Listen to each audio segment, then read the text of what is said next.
오늘은 성경개관 신약 제13강입니다. 왜 바울은 믿음을, 야고보는 행함을 강조했을까? 이 질문을 가지고 야고보서에 대해서 살펴보도록 하겠습니다. 제13강 개요입니다. 신약의 주요 연대포에 있어서 오늘 살펴볼 야고보서의 위치는 여기입니다. 갈라디아서와 야고보서 여기에 해당되고 있죠. 먼저 일반 서신, 공동 서신의 개요에 대해서 살펴볼까요? 일반 서신, 공동 서신이라는 그 의미를 살펴보게 되면 바울 서신처럼 서신자가 특정 교회나 개인에게 보내진 것이 아니라 일반적인 그리스도인 청중들에게 보내진 편지들이다. 그래서 일반 서신, 공동 서신이란 이러한 명칭이 붙게 되었습니다. 바울 서신은 특정한 교회나 개인에게 보내진 것이죠. 히브리서, 야고보서, 베드로전서, 베드로후서, 요한 1, 2, 3서, 유다서, 요한계시록이 일반 서신, 공동 서신의 범주에 들어가겠습니다. 그런데 요한계시록은요, 형식은 서신서, 편지이지만 또 예언서로, 신약 예언서로 분류되고 있습니다. 일반 서신, 공동 서신의 배경 및 특징을 살펴보게 되면 일반 서신은 특정한 교회가 아닌 일반적인 그리스도인 교회와 성도들에게 보내졌기에 초대교회 당시에 보편적인 정황을 우리가 알 수 있게 됩니다. 신앙생활에 대한 보편적이고 다양한 주제들을 많이 지니고 있죠. 그래서 일반 서신은 대중적이고 윤리적이고 교훈적인 내용들로 많이 구성되어 있습니다. 야고보서 개요입니다. 야고보서란 책 이름은 야고보가 보낸 편지, 야고보의 서신이란 뜻이 되겠습니다. 저자는 누구일까요? 야고보입니다. 이 야고보는 예수님의 동생, 형제인 야고보가 되겠습니다.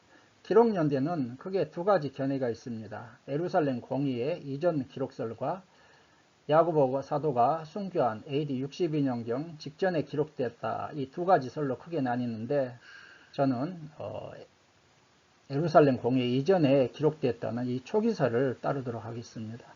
예루살렘 공의 이전으로 본다면 신약 성경 중 가장 빨리 기록되었다. 이렇게 우리가 생각해 볼 수 있겠습니다.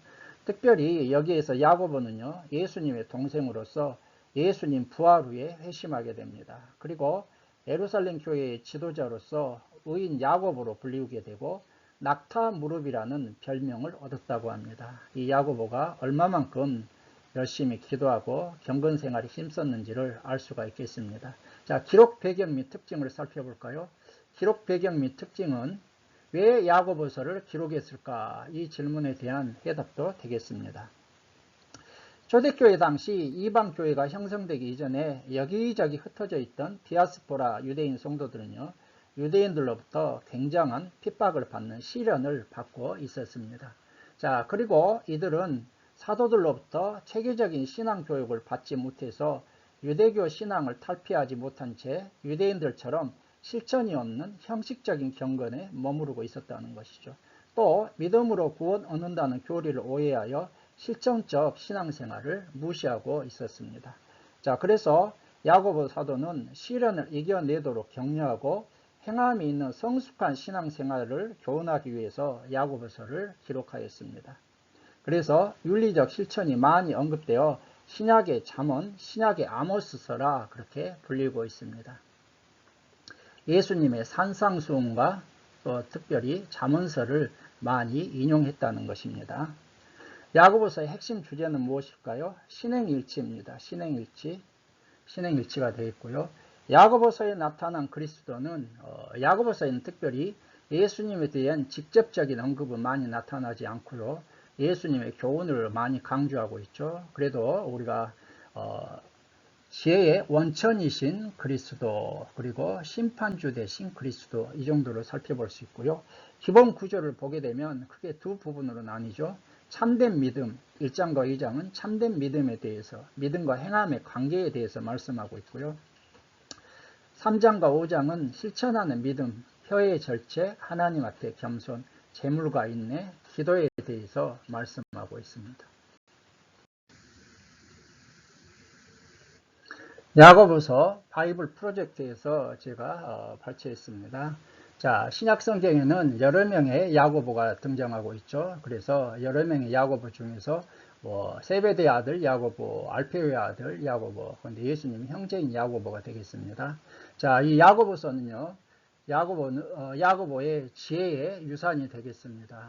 그리고 수신자는 예수님을 따르는 공동체들에게, 그래서 이 영향을 받은 두 개의 출처가 예수님의 산상수훈과 잠언을 많이 기록하고 있습니다. 그렇기 때문에 은유와 격언으로 가득한 짧은 지혜의 말씀들이 여기 야고보서에 많이 들어 있습니다.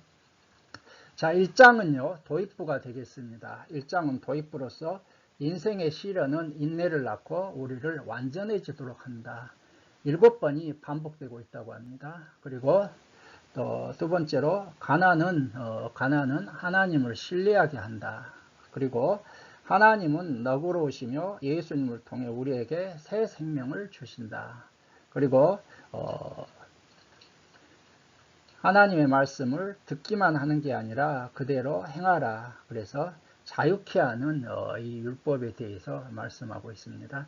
자, 그리고 2장부터 5장까지는 예수님께 전심으로 헌신하라는 12개의 가르침으로 구성되어 있습니다. 자, 그래서 먼저 차별과 사랑에 대해서, 그리고 두 번째로 참된 믿음에 대해서, 그리고 사람의 혀 절제하는 것에 대해서, 또한 참된 지혜 대 거짓 지혜, 그리고 나누어진 마음에 대해서, 사람들을 비방하지 말라, 그리고 부와 교만에 대해서, 부의 위험성에 대해서, 인내와 기다림에 대해서, 그리고 여기 진실된 말에 대해서, 믿음의 기도에 대해서, 다른 이들을 돌이키는 것에 대해서 이렇게 말씀하고 있습니다. 이 부분도 이제 바이블 프로젝트 위에다 링크 해 놓을 테니까 필요하신 분들은 더 자세히 살펴보시기 바랍니다.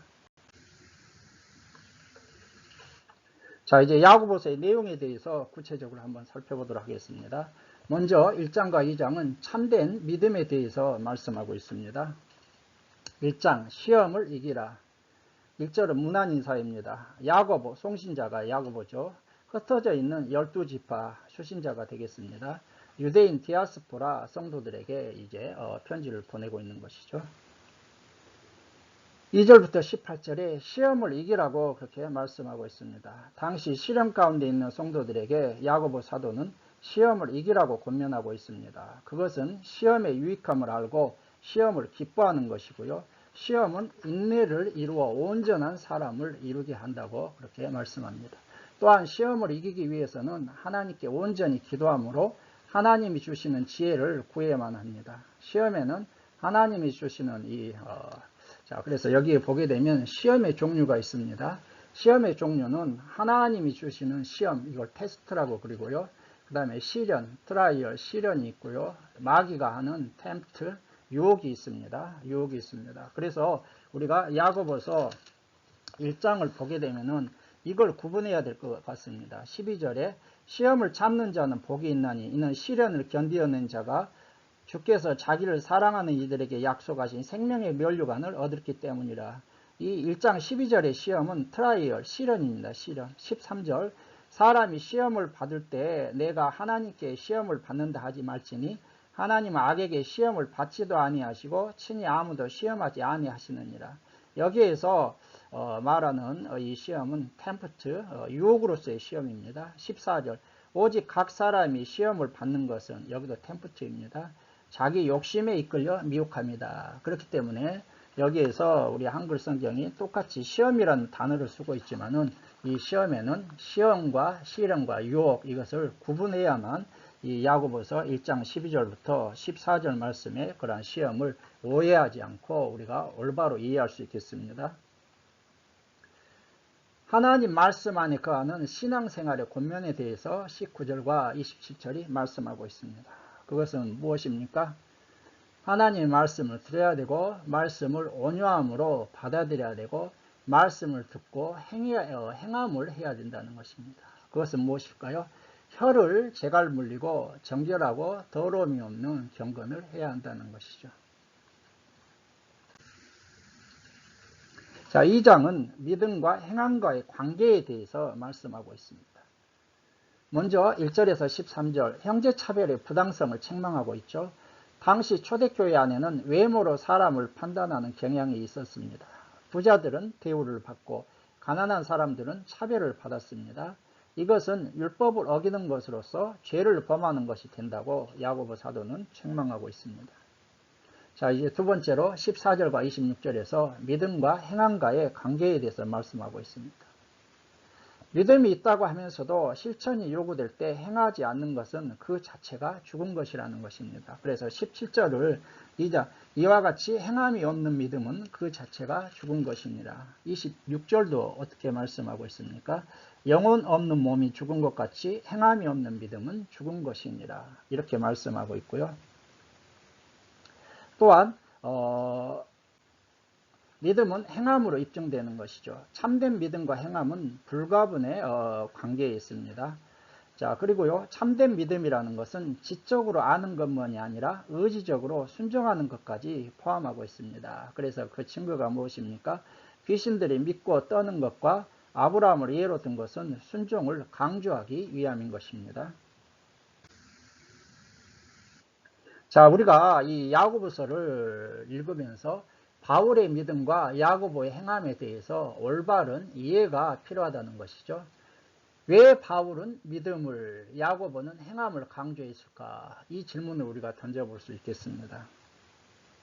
자, 의롭다함, 구원함을 얻는 데 있어서 바울은 뭘 강조합니까? 믿음을 강조하죠. 그래서 로마서 1장 16절에서 17절에 보게 되면 믿음에는 하나님의 의가 나타나 있고 믿음으로 믿음에 이르게 된다. 에베소 2장 8절에서 9절도 우리가 그 은혜를 인하여 오직 믿음으로 구원을 받았고 이것은 하나님의 선물이라고 말씀하고 있지 않습니까? 그런데 이에 비해서 야고보는 행함을 강조합니다. 2장 24절 읽어드릴게요. 이로 보건대 사람이 행함으로 의롭다 하심을 받고 믿음으로만은 아니니라. 자, 그러다 보니까 성경을 단편적으로 이해하게 되면 바울은 믿음을, 야고보는 행함을 서로 충돌하면서 바울과 야고보가 싸우는 것 같은 이런 믿음과 행함에 대해 잘못된 이해를 할 수 있다는 것입니다. 자, 여기에 대해서 우리가 어떻게 이해해야 할까요? 바울과 야고보가 서로 상반된 주장을 하는 것, 충돌하는 것처럼 보이나 서로 상반된 주장을 하는 것이 아니라는 것이죠. 왜? 동전의 양면처럼 믿음과 행함은 결코 분리될 수 없는 것입니다. 그래서 22절을 보게 되면 내가 보거니와 믿음이 그의 행함과 함께 일하고 행함으로 믿음이 온전하게 되었느니라.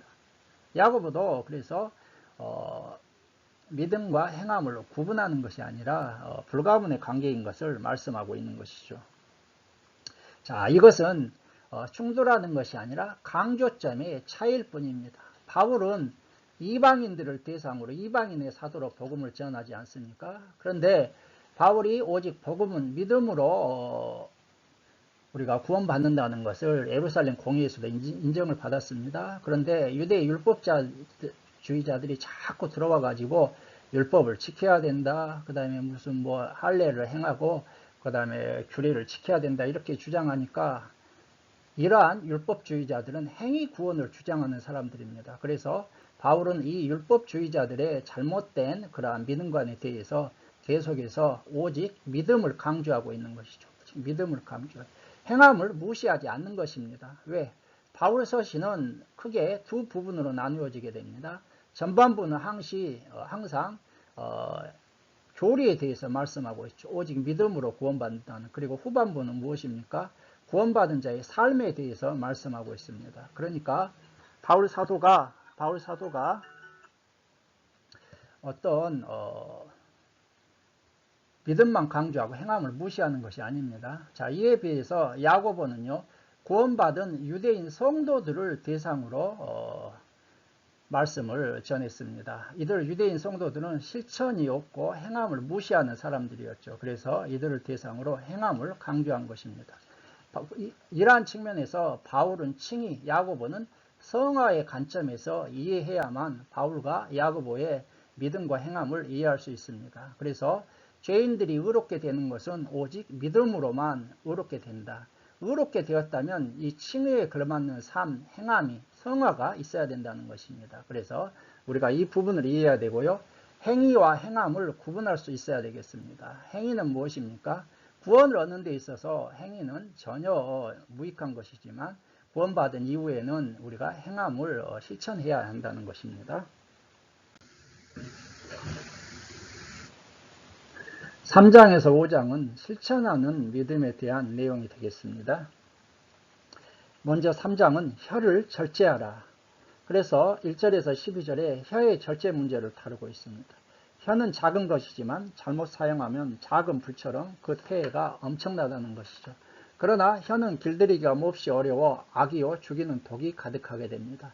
그러므로 혀에 재갈을 물려 혀를 잘 길들이고 언어 생활에 절제하라는 것이죠. 온전한 사람을 이루라고 말씀하고 있습니다. 그리고 13절에서 18절은 참된 지혜에 대한 말씀이 되겠습니다. 지혜에는 세상적인 지혜와 참된 지혜가 있는데 참된 지혜는 위로부터 내려와서 성결하고 화평하고 관용, 양순과 같은 이러한 행함으로 나타나게 되는 것입니다. 4장은 하나님 앞에 복종하고 겸손할 것을 말씀하고 있습니다. 먼저 1절에서 10절 세상과 벌하지 말라. 성도 간의 싸움과 다툼은 모두 정욕으로부터 쫓아난 것이고 이러한 상태에서는 하나님께 구하여도 얻지 못하게 됩니다. 세상과 벗이 되고자 하는 자는 하나님과 원수가 되고요. 하나님은 겸손한 자에게 은혜를 주시는 것이죠. 그래서 하나님께 복종하고 마귀를 대적하고 하나님을 가까이 하고 겸손하게 자신을 낮추면 하나님께서 높여주신다고 말씀합니다. 재판자는 오직 하나님이시므로 성도들은 서로 비방하지 말라고 말씀하고 있고요. 또한 성도들은 잠깐 보이다가 없어지는 안개와 같은 인생이므로 세상적인 삶에만 빠져 살아는 안 되고 하나님의 뜻을 따라 살아야 되는 허탄한 생각을 경고하고 있습니다. 5장은 부자들에 대한 경고, 인내와 기도의 삶을 살 것을 말씀하고 있습니다. 먼저 부자들에 대한 경고가 1절에서 6절입니다. 야고보는 부자들에 대해서 이 말 고생으로 말미암아 울고 통곡하라고 경고하면서 여기서의 부자들은 누구입니까? 주종간의 싹스를 제대로 주지 않고 착취하면서 쌓기만 하는 불의한 부자들을 말씀하고 있습니다. 그리고 또한 인내와 기도의 삶을 살 것을 7절에서 20절에서 말씀합니다. 고난 가운데 있는 성도들은 주께서 강림하시기까지 인내의 삶을 살아야 하는 것이죠. 야고보는 농부의 예와 욥의 예를 들으면서 주님이 재림하실 때까지 참고 인내하면 복된 결말을 보게 된다고 권면합니다. 또한 고난 가운데 있는 성도들은 기도의 삶을 살 것을 말씀합니다. 병든 자는 교회의 장로들을 청해서 기도하면 주님께서 치유해 주시고요. 엘리야는 믿음의 기도로 하나님의 놀라운 은혜를 체험했다는 것을 예로 들고 있습니다.